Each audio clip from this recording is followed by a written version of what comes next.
سے پہلے آپ کو آگاہ کریں کہ مشرق وسطی میں ایک بار پھر سے محاذ گرم ہونے لگا ہے۔ امریکہ نے ایران پر ایک بار پھر سے جاری حد کر دی ہے۔ قشم جزیرہ، ابو موسیٰ جزیرے، بندر عباس، چابہار، بوشہر اور اہواز پر حملے کیے گئے۔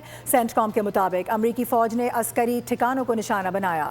ایرانی میڈیا کے مطابق امریکی جارحیت کے سبب 8 اہلکار، 3 شہری شہید اور متعدد افراد زخمی ہو گئے۔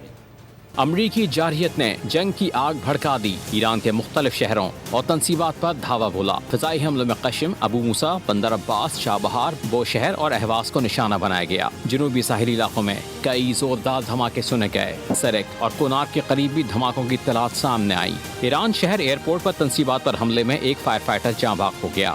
ریلوے پل پر بھی میزائل حملہ ہوا۔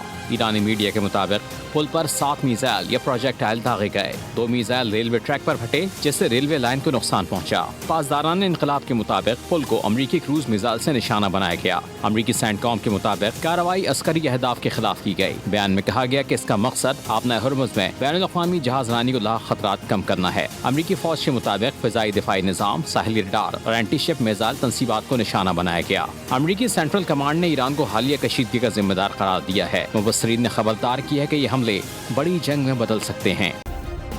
سبسکرائب کریں اور بیل دبائیں تاکہ کوئی خبر رہ نہ جائے۔